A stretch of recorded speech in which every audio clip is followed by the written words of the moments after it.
जय हिंद। आज हम लोग विज्ञान कक्षा 9 के लिए जो पाठ्य पुस्तक है उसको देखेंगे। यानी आज हम लोग फिजिक्स देखेंगे, line by line NCERT physics देखेंगे। जो कक्षा 9 की बुक है उसका लाइन बाय लाइन फिजिक्स देखेंगे। हमारा अध्याय 1 है हमारे आसपास के पदार्थ, मैटर इन आवर सराउंडिंग।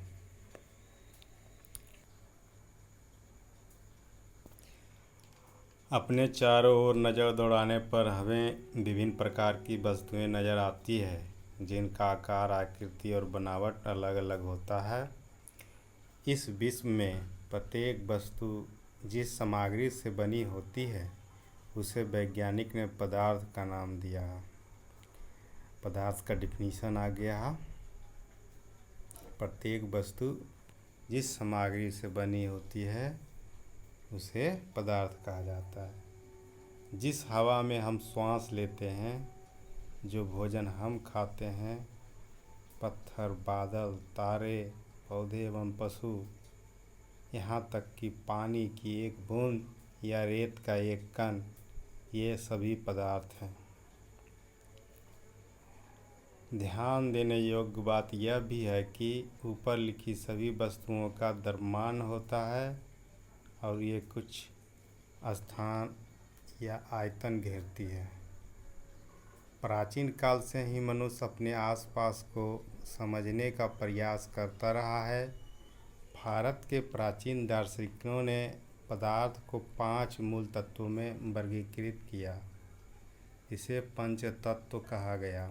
ये बीबीआई है कि भारत के प्राचीन दार्शनिकों ने, जो पहले वाले दार्शनिक थे भारत के, वे पंचतत्व का कंसेप्ट दिए। पदार्थ को 5 मूल भाग में डिफरेंशिएट किया। ये पंचतत्व हैं वायु, पृथ्वी, अग्नि, जल और आकाश। उनके अनुसार इन्हीं पंचतत्वों से सभी वस्तुएं बनी है, चाहे वो सजीव हो या निर्जीव। उस समय के यूनानी दार्शनिकों ने भी पदार्थ को इसी प्रकार वर्गीकृत किया है। जिस समय हमारे यहाँ पंचतत्व का कंसेप्ट दिया जा रहा था, उस समय यूनानी दार्शनिक भी उसी तरह कंसेप्ट दे रहे थे पंचतत्व, यानी कि वो सहमत थे हमारे भारतीय दार्शनिक से। आधुनिक वैज्ञानिकों ने पदार्थ को भौतिक गुणधर्म एवं रासायनिक प्रकृति के आधार पर 2 प्रकार से वर्गीकृत किया है। पदार्थ को यानी 2 प्रकार से डिवाइड किया गया है। इस अध्याय में हम भौतिक गुणों के आधार पर पदार्थ के बारे में ज्ञान अर्जित करेंगे। फिजिकल प्रॉपर्टीज़ के आधार पर हम लोग पदार्थ का क्लासिफिकेशन देखेंगे। पदार्थ के रासायनिक पहलुओं को आगे के अध्यायों में पढ़ेंगे। पदार्थ का भौतिक स्वरूप। पदार्थ कणों से मिलकर बना है। पदार्थ किससे मिलकर बना है? कणों से मिलकर बना। ये बीबीआई पॉइंट है। बहुत समय तक पदार्थ की प्रकृति के बारे में 2 विचारधाराएं प्रचलित थी। एक विचारधारा का यह मानना था कि पदार्थ लकड़ी के टुकड़े की तरह सतत होते हैं, परंतु अन्य विचारधारा का मानना था कि पदार्थ रेत की तरह के कणों से मिलकर बने हैं। कुछ लोगों का मानना था कि पदार्थ अनवरत होते हैं, कंटिन्यूअस होते हैं, जिस तरह लकड़ी कंटिन्यूअस होता है, लगातार होता है। और कुछ का मानना था कि पदार्थ पार्टिकल से मिलकर बना हुआ है, कणों से मिलकर बना हुआ है। कुछ क्रियाकलाप हैं, उसको देखते हैं। एक 100 ml का बीकर लें। इस बीकर को जल से आधा भरकर जल के स्तर पर निशान लगा दें। दिए गए नमक या शर्करा को कांच की छड़ की मदद से जल में घोल दें। जल के स्तर में आए बदलाव पर ध्यान दें। आपके अनुसार नमक या शर्करा का क्या हुआ? ये कहाँ गायब हो गए? क्या जल के स्तर में कोई बदलाव आया? आप भी सोचिए वीडियो पॉज करके कि क्या क्या इसके कारण हो सकते हैं जब हम वाटर में साल्ट या फिर शुगर ऐड करते हैं तो वो कहाँ चला जाता है, जबकि जल स्तर में तो कोई परिवर्तन नहीं आता है। जितना जल रहता है उतना ही रहता है ऐड करने के बाद भी। इन प्रश्नों के उत्तर पाने के लिए हमें इस विचार को स्वीकारना होगा कि सभी पदार्थ पदार्थों के कणों से बने होते हैं। उपरोक्त क्रियाकलाप में चम्मच में रखी गई नमक या शर्करा अब पूरे पानी में घुल गई है। इसको प्रूव करने के लिए हमें पहले मान लेना होगा, ये जूम कर लेना होगा कि पदार्थ कणों से बने होते हैं।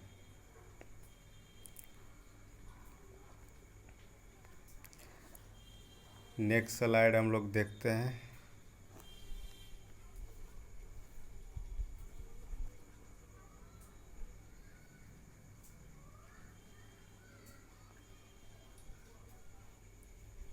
जब हम जल में नमक घोलते हैं तो नमक के कण जल के कणों के बीच के रिक्त स्थानों में समावेशित हो जाते हैं। ये उसका आंसर हो गया कि हम जल में यानी वाटर में नमक या सॉल्ट या फिर शुगर ऐड करते हैं तो वो कहाँ जाता है, तो वो उसके बीच में दो कणों के बीच में जो खाली स्थान होता है यानी जो लैटिस साइट होता है उसके बीच में सस्पेंड करता है, वहाँ जाके एडजस्ट हो जाता है, उन दोनों के गैप के बीच में जाके एडजस्ट हो जाता है। अब नेक्स्ट क्वेश्चन है कि पदार्थ के ये कण कितने छोटे होते हैं। जो पदार्थ है उसके कण कितने छोटे होते हैं, उसके लिए क्रियाकलाप दिया गया है। पोटेशियम परमैंगनेट के 2 या 3 क्रिस्टल को 100 मिलीमीटर पानी में घोल लें। इस घोल में से लगभग 10 मिलीलीटर घोल निकालकर उसे 90 मिलीलीटर जल में मिला दें। फिर इस उपरोक्त घोल में से 10 मिलीलीटर निकालकर उसे भी 90 मिलीलीटर जल में भी मिला दें। इस प्रकार इस घोल को 5 से 8 बार तक तनुकृत करते हैं। तनुकृत करने मतलब जलीय करते हैं। वाटर ऐड करना तनुकृत कहलाता है। क्या जल अब भी रंगीन है? देखिए यहाँ पिक्चर में दिखाया गया है शुरू वाले फ्लास्क में, ये जो शुरू वाला मग है उसमें 100 मिलीलीटर पानी था और उसमें KMnO4 यानी पोटेशियम परमैंगनेट का थोड़ा सा मिला दिया है तो उसका कलर चेंज हो गया। अब इससे लेके 10 ml दूसरे वाले में मिलाएगा, फिर इससे 10 ml लेके तीसरे वाले में इसी तरह शो ऑन करेगा। तो क्या हम लोग इससे निष्कर्ष निकाल सकते हैं? अनुमान लगाइए कि पदार्थ के कण कितने छोटे हैं। प्रत्येक बार तनुकृत करने पर घोल का रंग हल्का होता जाता है, फिर भी पानी रंगीन नज़र आता है। यह प्रयोग दर्शाता है कि पोटेशियम परमैंगनेट के बहुत थोड़े से क्रिस्टलों से पानी की बहुत अधिक मात्रा भी रंगीन हो जाती है। मात्र 10 ही ml निकाल रहे थे तब पर भी क्या हो रहा था, रंगीन हो रहा था। ये कण छोटे छोटे कणों में विभाजित होते रहते हैं। ये VBI है कि बहुत ही सूक्ष्म कणों से बने होते हैं और ये कण छोटे छोटे कणों में विभाजित होते रहते हैं। अंततः एक स्थिति में ये कण और छोटे भागों में विभाजित नहीं किए जा सकते। पोटेशियम परमैंगनेट की जगह 2 मिलीलीटर डेटॉल से भी हम ये क्रियाकलाप कर सकते हैं। लगातार तनुकृत होने पर भी उनकी महक हमें मिलती रहती है। इसको तो हम लोग घर पर भी इस एक्सपेरिमेंट को कर सकते हैं। आप लोग अवश्य करके देखिए। पदार्थ के कण बहुत छोटे होते हैं, इतने छोटे कि हम कल्पना भी नहीं कर सकते। पदार्थ के कणों के अभिलाक्षणिक गुण, प्रॉपर्टीज ऑफ पार्टिकल। पदार्थ के कणों के बीच रिक्त स्थान होता है। क्रियाकलाप 1.1 और 1.2 में नमक, शर्करा, डेटॉल या पोटेशियम परमैंगनेट के कण समान रूप से पानी में वितरित हो गए। इसी प्रकार जब हम चाय, कॉफ़ी या नींबू पानी बनाते हैं तो एक पदार्थ के कण दूसरे पदार्थ के कणों के रिक्त स्थानों में समावेशित हो जाते हैं। यह दर्शाता है कि पदार्थ के कणों के बीच पर्याप्त रिक्त स्थान होता है, पर्याप्त खाली जगह होता है, पर्याप्त वैकेंट स्पेस होता है। पदार्थ के कण निरंतर गतिशील होते हैं, कंटिन्यूअस रैंडम मोशन में रहते हैं, कंटिन्यूअस मोशन में रहते हैं। अपनी कक्षा के किसी कोने में एक बुझी हुई अगरबत्ती रख दें। इसकी सुगंध लेने के लिए आपको इसके कितने समीप जाना पड़ता है। अब अगरबत्ती जला दें, क्या होता है? क्या दूर से ही इसकी सुगंध आपको मिलती है? अपने प्रेक्षण को नोट करें। नेक्स्ट क्रियाकलाप है, जल से भरे 2 गिलास या 2 बीकर लें। पहले बीकर के एक सिरे पर सावधानी से एक बूंद लाल या नीली स्याही डाल दें और दूसरे में शहद डाल दें। इनको अपने घर में या कक्षा के एक कोने में रख दें। अपने प्रेक्षण को नोट करें।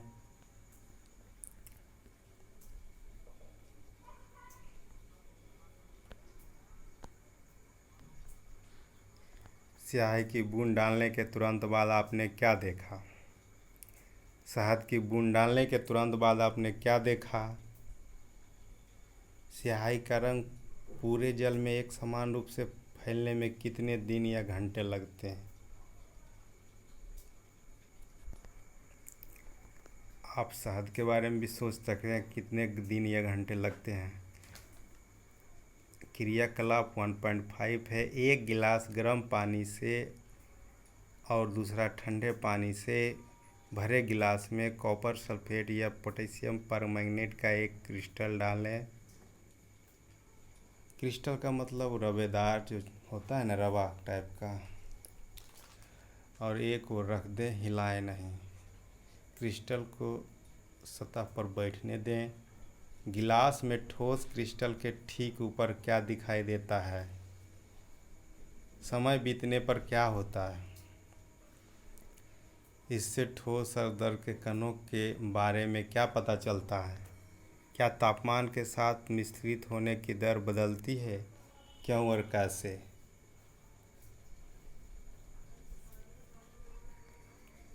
उपरोक्त तीनों क्रियाकलापों से हम निम्नलिखित निष्कर्ष निकाल सकते हैं। पदार्थ के कण निरंतर गतिशील होते हैं, अर्थात उनमें गतिज ऊर्जा होती है, काइनेटिक एनर्जी होती है, और वो पदार्थ के कण जो हैं हमेशा क्या होते हैं? मोशन में होते हैं। तापमान बढ़ने से कणों की गति तेज होती है, इसलिए हम कह सकते हैं कि तापमान बढ़ने से कणों की गतिज ऊर्जा भी बढ़ जाती है। सही बात है कि टेम्परेचर बढ़ने से पार्टिकल का काइनेटिक एनर्जी बढ़ जाता है, क्योंकि जो हम टेम्परेचर देते हैं वो पार्टिकल का वेलोसिटी बढ़ा देता है, इसलिए काइनेटिक एनर्जी बढ़ जाता है, क्योंकि काइनेटिक एनर्जी होता है 12 mv²। उपरोक्त तीनों क्रियाकलाप में हमने देखा कि पदार्थ के कण अपने आप ही दूसरे के साथ अंतः मिश्रित हो जाते हैं। ऐसा कणों के रिक्त स्थानों में समावेश के कारण होता है, एक दूसरे से मिश्रित हो जाते हैं। ऐसा क्यों होता है? तो जो कण है उसके बीच में खाली स्थान है, वैकेंट स्पेस है, उसके कारण होता है। ये VVI पॉइंट है। इस तरह मिश्रित हो जाता है जैसे कि उसमें दिखता ही ना हो।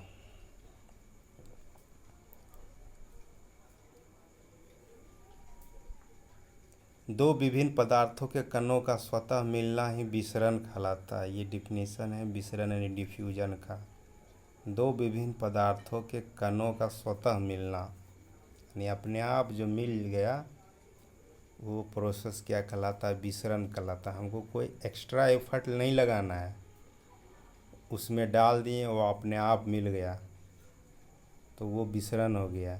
जैसे अगरबत्ती को हम एक कोने में जला दिए तो उसका धुआं या उसका जो है सुगंध जो है वो हर एक कोने में अपने आप चला जाता है। हमें यह भी पता है चलता है कि गर्म करने पर विसरण तेज हो जाता है। ऐसा क्यों होता है?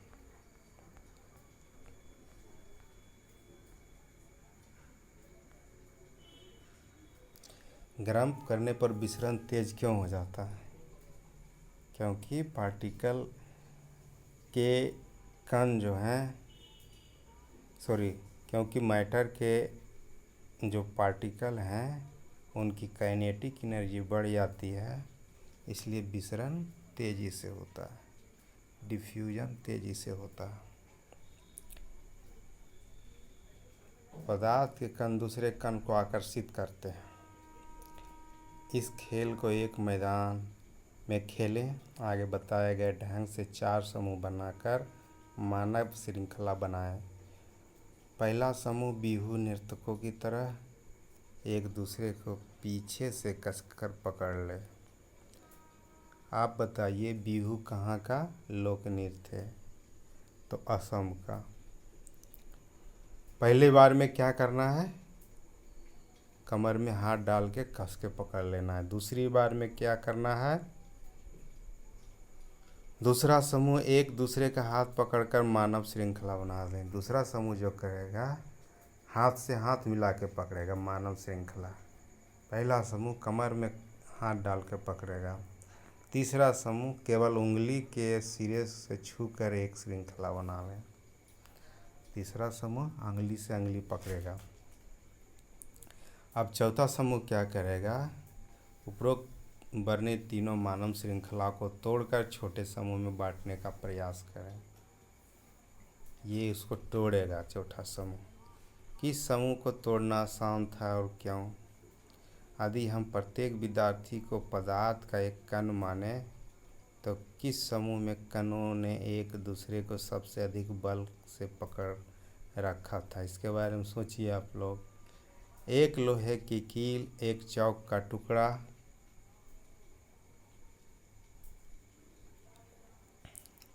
और एक रबर बैंड लें। इन पर हथौड़ा मार कर, काट कर या खींच कर उसे भंगुर करने का प्रयास करें। इन तीनों में से किसके कण अधिक बल से एक दूसरे से जुड़े हैं? किसके कण अधिक बल से एक दूसरे से जुड़े हैं? आप उसके बारे में सोचिए।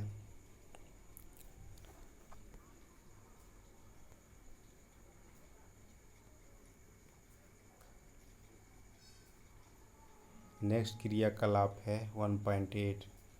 जल का नल खोलकर जल की धार को अपनी उंगली से काटने का प्रयास करें। ये सब बचपन में हम लोग करते थे, पानी के साथ जब खेलते थे तो। क्या जल की धार कटती है? जल की धार न कटने के क्या कारण है? उपरोक्त तीनों क्रियाकलाप सुझाते हैं कि पदार्थ के कणों के बीच एक बल कार्य करता है। ये VVI है। पदार्थ के कणों के बीच एक बल कार्य करता है। पदार्थ के कणों के बीच एक फोर्स कार्य करता है। यह फोर्स कणों को एक साथ रखता है। यह फोर्स क्या करता है? कणों को अट्रैक्ट करके रखता है। इस आकर्षण बल का सामर्थ्य प्रत्येक पदार्थ में अलग अलग होता है। इस अट्रैक्शन फोर्स का टेंडेंसी पदार्थ टू पदार्थ वेरी करता है, मैटर टू मैटर वेरी करता है। ये बहुत VVI है। इसको नोट किया जाए। अब क्वेश्चंस है, अब नेक्स्ट है पदार्थ की अवस्थाएं। अपने आसपास के पदार्थों को ध्यान से देखें, ये कितने प्रकार के हैं। हम पाते हैं कि पदार्थ अपने 3 रूप में होते हैं, सॉलिड, लिक्विड एंड गैस, ठोस, द्रव और गैस। पदार्थ की ये अवस्थाएं उसके कणों की विभिन्न विशेषताओं के कारण होती है। हाँ, ये भी आई है कि ठोस ठोस के रूप में क्यों है, द्रव द्रव के रूप में क्यों है, गैस गैस के रूप में क्यों है। क्योंकि पदार्थ की जो है ये अवस्था उसके कणों की विशेषता जो है, कणों का विभिन्न प्रकार का जो अरेंजमेंट है उसके कारण होती है। हम लोग भली भांति जानते हैं कि ठोस के कण जो हैं टाइटली पैक्ड होते हैं, एक दूसरे से चिपक के रहते हैं, एक दूसरे से चिपक के अरेंज होते रहते हैं, आराम से रहते हैं। और नेक्स्ट देखते हैं, अब हम पदार्थ की तीनों अवस्थाओं के गुणों का विस्तार से अध्ययन करेंगे। ठोस अवस्था क्रियाकलाप है 1.9। निम्नलिखित वस्तुओं को एकत्रित करें, पेन, किताब, सुई, लकड़ी की छड़।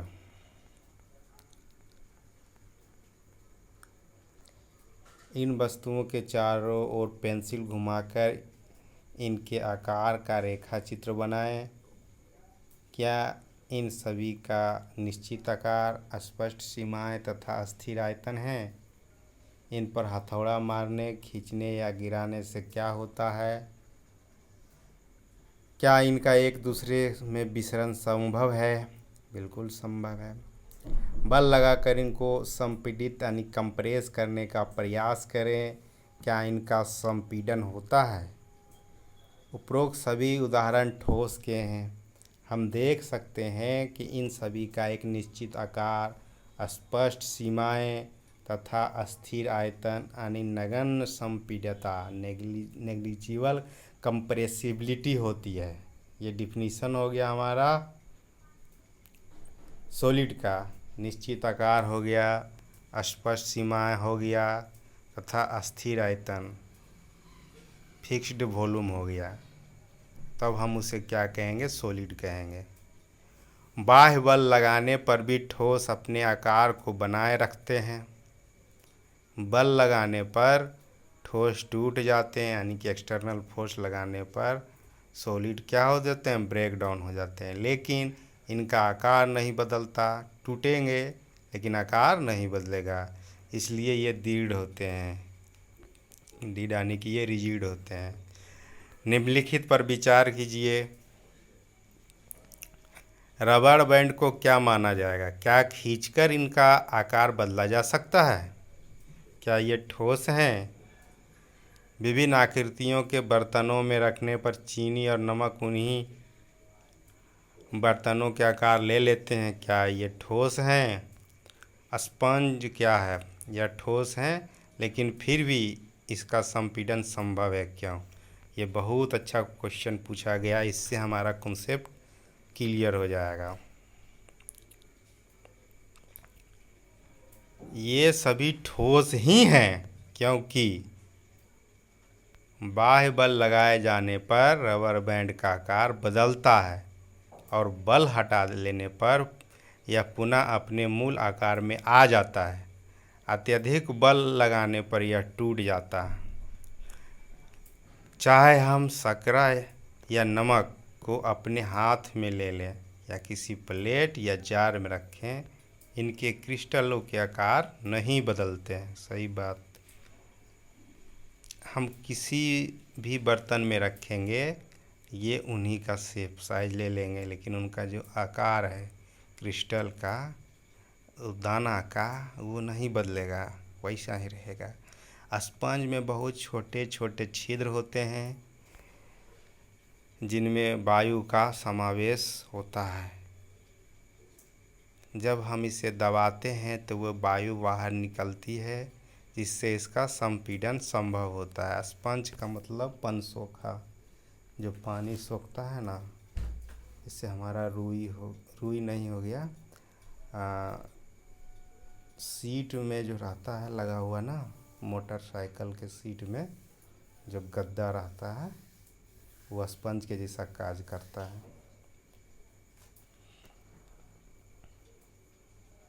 स्पंज रसगुल्ला भी होता है, उसमें भी रस दबाते हैं तो निकलता है, छोड़ देते हैं तो सोख लेता है।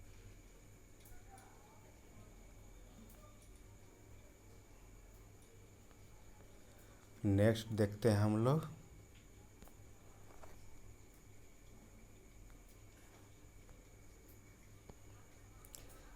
द्रवावस्था यानी कि लिक्विड स्टेट। क्रियाकलाप है 1.10। निम्नलिखित वस्तुओं को एकत्रित कीजिए। जल, खाना पकाने का तेल, दूध, जूस, शीतल पेय। विभिन्न आकार के बर्तन। प्रयोगशाला के एक मापक सिलेंडर की सहायता से इन बर्तनों में 50 मिलीलीटर पर निशान लगा दें। इन द्रव को फर्श पर डाल देने पर क्या होगा? किसी एक द्रव का 50 मिलीलीटर माप कर विभिन्न बर्तनों में क्रमशः एक एक करके डालें। क्या प्रत्येक बार आयतन समान रहता है? क्या द्रव का आकार एक समान रहता है? द्रव की एक बर्तन से दूसरे बर्तन में उड़ेलने पर, ट्रांसफ़र करने पर क्या यह आसानी से बहता है? प्रेक्षण से हम पाते हैं कि द्रव का आकार नहीं लेकिन आयतन निश्चित होता है। ऑब्जर्वेशन करेंगे तो हम देखेंगे लिक्विड का शेप, साइज नहीं होता लेकिन आयतन निश्चित होता है, वॉल्यूम निश्चित होता है। 1 केजी अगर वाटर है तो किसी भी बर्तन में डालेंगे तो 1 ही केजी रहेगा, यानी वॉल्यूम डिफिनिट रहेगा, लेकिन उसका शेप उसी के बर्तन का शेप का हो जाएगा। जिस बर्तन में रखा जाए तो वे उसी का आकार ले लेते हैं। द्रवों में बहाव होता है, ये VBI है कि द्रव का टेंडेंसी होता है फ्लो करने का, और इनका आकार बदलता है, इसलिए ये दृढ़ नहीं लेकिन तरल होते हैं। क्रियाकलाप 1.4 और 1.5 के संदर्भ में हमने देखा कि ठोस और द्रव का विसरण द्रवों में संभव है। ठोस और द्रव का विसरण द्रवों में संभव है। वातावरण की गैसें विसरित होकर जल में घुल जाती है। ये गैसें विशेषतः ऑक्सीजन एवं कार्बन डाइऑक्साइड जलीय जंतुओं तथा पौधों के लिए अनिवार्य होती है। सभी जीवधारी अपने जीवन निर्वाह के लिए श्वास लेते हैं। जलीय जंतु में जल घुली ऑक्सीजन के कारण श्वास लेते हैं। अगर डिफ्यूजन का प्रोसेस नहीं हो पाता तो क्या होता? जलीय जंतु मर जाते हैं, क्योंकि डिजॉल्व ऑक्सीजन की कमी हो जाती है। जो भी जलीय जंतु है, हमारा मछली हुआ, उसमें जो भी ऑक्टोपस है, जो भी जल में रहने वाले हैं, वो जल में जिंदा इसलिए रह पाते हैं कि जल में ऑक्सीजन घुला हुआ रहता है।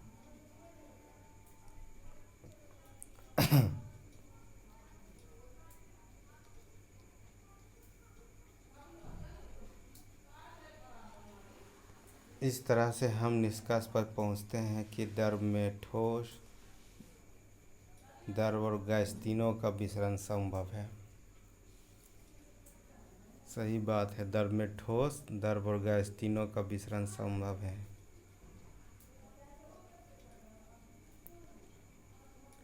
ठोस की अपेक्षा द्रवों में विसरण की दर अधिक होती है।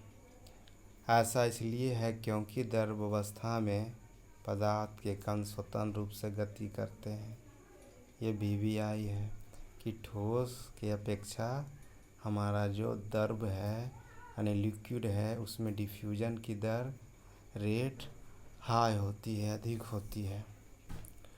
इसलिए ऐसा होता है क्योंकि गर्भावस्था में पदार्थ के कण स्वतंत्र रूप से गति करते हैं और वे ठोस की अपेक्षा द्रव के कणों में रिक्त स्थान भी अधिक होता है। सही बात है। द्रव का कण जो है सॉलिड के कण से ज़्यादा स्वतंत्र होता है। सॉलिड का कण तो अपनी जगह पे रह के वाइब्रेट करते रहता है, लेकिन ये जो है द्रव के कण अपनी जगह को छोड़ के जिग जैग मोशन करते हैं, ऊपर नीचे दाएं बाएं जिस कंटेनर में रखे रहते हैं।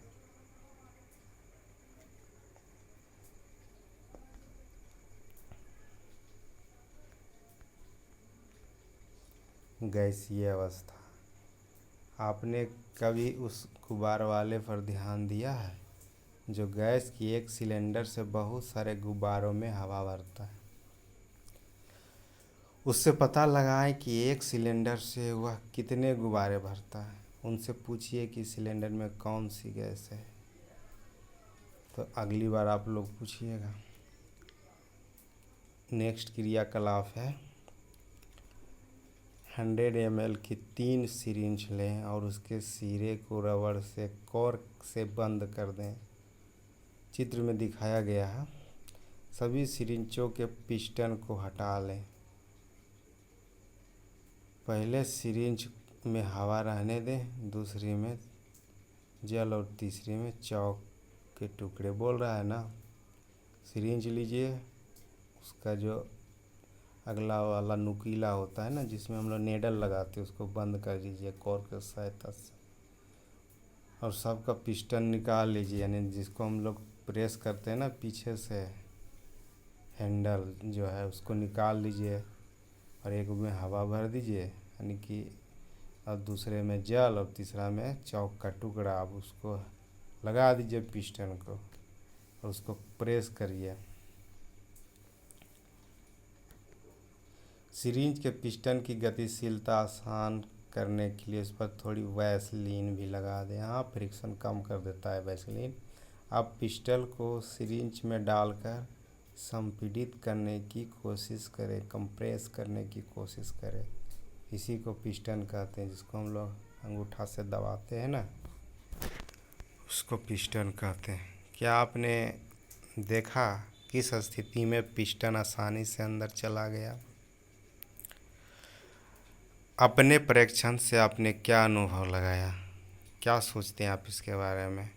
हमने देखा कि ठोस एवं द्रवों की तुलना में गैसों की संपीड्यता कंप्रेशन या कंप्रेसिबिलिटी काफ़ी अधिक होती है। सही बात। ठोस का सबसे कम होगा, उसके बाद द्रव का होगा और सबसे अधिक कंप्रेसिबिलिटी गैस का होगा। हमारे घरों में खाना बनाने के उपयोग की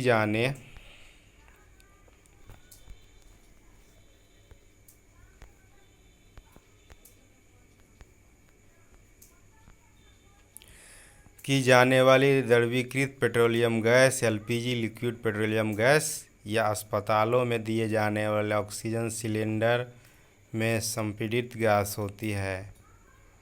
आजकल वाहनों में ईंधन के रूप में संपीड़ित प्राकृतिक गैस कंप्रेस्ड नेचुरल गैस का उपयोग होता है। संपीड़ितता काफ़ी अधिक होने के कारण गैस के अत्यधिक आयतन को एक कम आयतन वाले सिलेंडर में संपीड़ित किया जा सकता है एवं आसानी से एक स्थान से दूसरे स्थान तक भेजा जा सकता है। देखते हैं हमारे घर में जो सिलेंडर रहता है वो कंप्रेस करके भरा हुआ रहता है। जब वो लीक होता है तो पूरे रूम में फैल जाता है। रूम का आयतन तो बहुत बड़ा है और वो गैस का आयतन छोटे से सिलेंडर में तो उसका आयतन भी कम है, लेकिन वो जैसे ही निकलता है पूरे रूम में फैल जाता है। तो रूम का आयतन बड़ा है तो अंदर में जो था उसका पार्टिकल जो है, उसका कण है, वो एक दूसरे के पास था, नज़दीक नज़दीक था।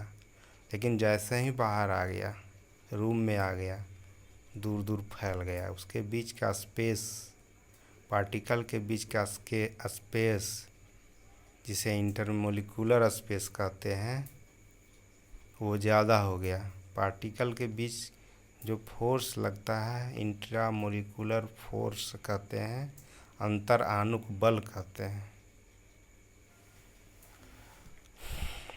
सॉलिड में अंतरानुक बल सबसे ज़्यादा होता है, इसलिए पार्टिकल पास पास होते हैं, एक दूसरे से चिपके होते हैं। सबसे ज़्यादा होता है इसलिए पार्टिकल पास होते हैं, पास होते हैं इसलिए नहीं ज़्यादा होता। ये उल्टा सही नहीं है, ज़्यादा है इसलिए पास है। समझ रहे हैं ना? प्यार मोहब्बत ज़्यादा है इसलिए पास है। उल्टा सही नहीं है कि प्यार मोहब्बत है, सॉरी, पास है इसलिए प्यार मोहब्बत है, नहीं। चूँकि अट्रैक्शन ज़्यादा है इसलिए पास है, इसको समझिए।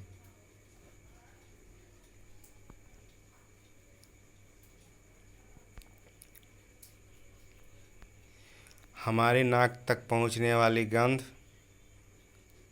से बिना रसोई में प्रवेश किए ही हम जान सकते हैं कि क्या पकाया जा रहा है। अच्छा, रसोई में जो गंध रहता है, जो गैस रहता है हमारा रसोई में, वो गंध देता है जब लीक होता है। उसमें गंध देने के लिए स्पेशल ऐड किया जाता है। तो क्या ऐड किया जाता है? एक गैस उसमें ऐड किया जाता है। कौन सा गैस ऐड ऐड कर दिया जाता है? अगर वो गैस ऐड नहीं किया जाएगा तो गंध नहीं देगा। एलपीजी का कोई गंध नहीं होता है। दुर्घटना से बचने के लिए गंध ऐड करते हैं कि लीक होगा तो गंध देगा, तो लोगों को पता चल जाएगा कि लीक हो रहा है। तो इसके लिए मिथाइल मरकैप्टन मिलाया जाता है। क्या पकाया जा रहा है, ये गंध हम तक कैसे पहुंचती है? खाने की गंध के कण वायु में मिल जाते हैं और रसोई से फैलकर हम तक पहुंच जाते हैं। यह गंध के कण और दूर भी जा सकते हैं। पके हुए गर्म खाने की महक हमारे पास तक कुछ ही क्षणों में पहुंच जाती है। इसकी तुलना ठोस एवं द्रवों के विसरण से करें। कणों की तेज गति और अत्यधिक रिक्त स्थान के कारण गैसों का अन्य गैसों में विसरण बहुत तीव्रता से होता है। देखिए, गैसों का गैसों में डिफ्यूजन, विसरण बहुत तीव्रता से क्यों होता है? तो उसका आंसर है कणों का तेज गति, क्योंकि गैस में अट्रैक्शन फोर्स दो कण के बीच बहुत कम होता है, इसलिए वो दूर दूर पे रहते हैं। अत्यधिक रिक्त स्थानों के कारण गैसों का अन्य गैसों में विसरण बहुत तीव्रता से हो जाता है। रिक्त स्थान बहुत ज़्यादा होता है, इसलिए विसरण डिफ्यूजन आसानी से होता है। ये VVI पॉइंट था। गैसीय अवस्था में कणों की गति अनियमित और अत्यधिक तीव्र होती है। ठीक, जो है गैसियस फेज में जो पार्टिकल है उसका मोशन इरेगुलर होता है, अनियमित होता है, यानी कि रैंडम मोशन होता है और अत्यधिक तीव्र होता है। इस अनियमित गति के कारण ये कण आपस में एवं बर्तन की दीवारों से टकराते हैं। बर्तन की दीवार पर गैस कणों द्वारा प्रति इकाई क्षेत्रफल लगे बल के कारण गैस का दबाव बनता है। ये VVI है। जो ये रैंडम मोशन है, इसका इधर उधर जिगजैग मोशन है, इसके कारण वो कण आपस में भी टकराते हैं और दीवार से भी टकराते हैं जिस कंटेनर में रखे हुए हैं। इससे कारण क्या होता है? प्रेशर बढ़ता है। वो कंटेनर के दीवार पर प्रेशर बना देते हैं, प्रेशर बढ़ा देते हैं। प्रेशर क्या होता है? दबाव क्या होता है? गैस कणों द्वारा प्रति इकाई क्षेत्रफल लगे बल के कारण गैस का दबाव बनता है। तो दाब का परिभाषा होता है इकाई क्षेत्रफल लंबवत लगने वाले बल को दाब कहते हैं। यानी 1 मीटर लंबा 1 मीटर चौड़ा एक रेक्टेंगल सरफेस ले रहे हैं यदि, तो उसका एरिया निकालेंगे तो 1 मीटर स्क्वायर आएगा। तो उस 1 मीटर स्क्वायर पर परपेंडिकुलर जो फोर्स लग रहा है उसी को प्रेशर बोलेंगे, दाब बोलेंगे। नेक्स्ट में क्वेश्चंस है, इसको आप लोग देखिए। क्वेश्चन क्या कह रहा है,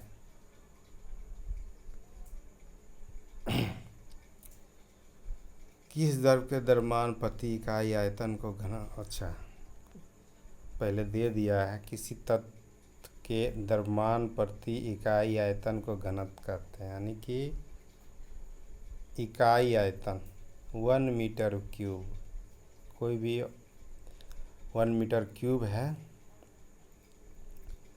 उसमें कितना द्रव्यमान आ रहा है उसको घनत्व कहते हैं। सीधे शब्दों में बोलें तो कितना घना है उसका पार्टिकल, जितना ज़्यादा घना होगा उसका घनत्व उतना ज़्यादा होगा। घनत्व का परिभाषा दिया गया है द्रव्यमान बटे आयतन। प्रति इकाई आयतन का मतलब क्या होता है, 1 मीटर क्यूब, वॉल्यूम बराबर 1 मीटर क्यूब आना चाहिए। तो 1 मीटर क्यूब वॉल्यूम कैसे आएगा, एक ऐसा क्यूब लेंगे जिसका लंबाई चौड़ाई ऊंचाई तीनों एक एक हो, 1 मीटर हो लंबा, 1 मीटर चौड़ा, 1 मीटर ऊंचा। अगर इसका वॉल्यूम निकालेंगे तो 1 × 1 × 1 1 आएगा, 1 मीटर क्यूब। अब इसमें जितना भी पदार्थ आएगा उसका घनत्व कहलाएगा। जैसे कि एक बक्सा लेते हैं हम 1 मीटर क्यूब का, अगर उसमें हम पानी डालेंगे तो 1000 लीटर पानी आएगा। इसलिए पानी का डेंसिटी यानी घनत्व है 1000 लीटर पर मीटर क्यूब। मीटर क्यूब नीचे है। अगर हम हवा लेंगे तो 1.4 लीटर आएगा। यानी 1 मीटर लंबा, 1 मीटर चौड़ा, 1 मीटर ऊंचा में बक्सा लेंगे उसमें पानी 1000 लीटर आएगा, लेकिन उसी में हवा भरेंगे तो 1.4 लीटर होगा। बढ़ते हुए घनत्व के क्रम में निम्नलिखित को व्यवस्थित करें। वायु, चिमनी का धुआं, शहद, जल, चौक, रुई और लोहा। 2 काय है पदार्थ की विभिन्न अवस्थाओं के गुणों में होने वाले अंतर को सारणीबद्ध कीजिए। निम्नलिखित पर टिप्पणी कीजिए। दृढ़ता, संपीड्यता, तरलता, बर्तन में गैस का भरना, आकार, गतिज ऊर्जा एवं घनत्व। कारण बताइए। गैस पूरी तरह उस बर्तन को भर देती है जिसमें उसे रखते हैं। गैस बर्तनों की दीवारों पर दबाव डालती है। लकड़ी की मेज ठोस कहलाती है। हवा में हम आसानी से अपना हाथ चला सकते हैं, लेकिन एक ठोस लकड़ी के टुकड़े में हाथ चलाने के लिए हमें कराटे में दक्ष होना पड़ता है। वाह। सामान्यतः ठोस पदार्थ की अपेक्षा द्रवों का घनत्व कम होता है। सही बात है, लेकिन आपने बर्फ के टुकड़े को जल में तैरते हुए देखा होगा। पता लगाइए ऐसा क्यों होता है। चलिए पता लगाइएगा ऐसा क्यों होता है।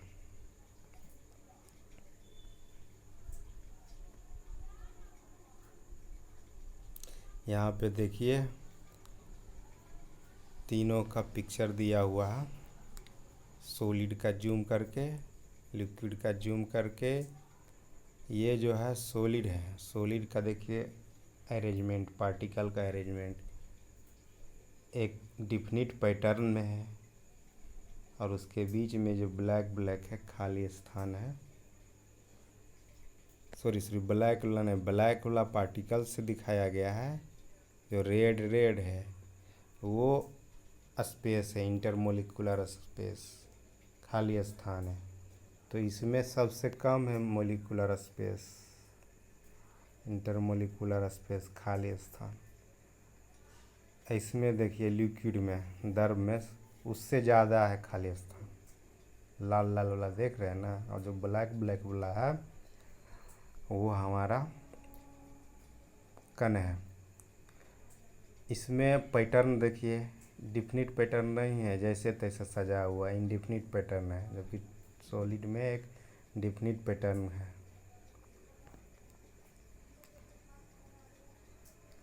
ये सॉलिड अपने जगह पे वाइब्रेट कर सकता है, जबकि लिक्विड अपने जगह को छोड़ के इधर उधर वाइब्रेट कर सकता है, इधर उधर घूम सकता है। और इसको देखिए, ये गैस का है, जूम करके दिखाया गया है। तो इसके बीच में इंटरमोलिकुलर स्पेस बहुत ज़्यादा है, सबसे ज़्यादा है। ये रेंडमली कहीं भी मूव कर सकते हैं, जिस कंटेनर में रखे हुए हैं उसमें बहुत तेज़ी से मूव करेंगे, क्योंकि स्पेस बहुत ज़्यादा है। इसमें फोर्स ऑफ अट्रैक्शन सबसे ज़्यादा लगेगा सॉलिड में फोर्स ऑफ अट्रैक्शन सबसे ज़्यादा लगेगा। उससे कम फोर्स ऑफ अट्रैक्शन लिक्विड में लगेगा, सबसे कम फोर्स ऑफ अट्रैक्शन गैस में लगेगा। चूँकि फोर्स ऑफ अट्रैक्शन सबसे ज़्यादा सॉलिड में है, ठोस में है, इसलिए वो पास पास हैं। इस बात को समझना है, इसका उल्टा सही नहीं है। फोर्स ऑफ अट्रैक्शन या इंटरमोलिकुलर फोर्स ऑफ अट्रैक्शन या मोलिकुलर फोर्स जो है वो ज़्यादा है, इसलिए पास पास है। इसी तरह लिक्विड में, द्रव में कम है, इसलिए थोड़ा दूर दूर है। इसमें बहुत कम है, गैस में, इसलिए बहुत दूर दूर है। 1.5 में ABC पदार्थ की तीनों अवस्थाओं के कणों का योजनाबद्ध आवर्धित चित्रण है, मतलब मैग्नीफाइंग पिक्चर है। तीनों अवस्थाओं में कणों की गति को देखा जा सकता है और इनकी तुलना की जा सकती है।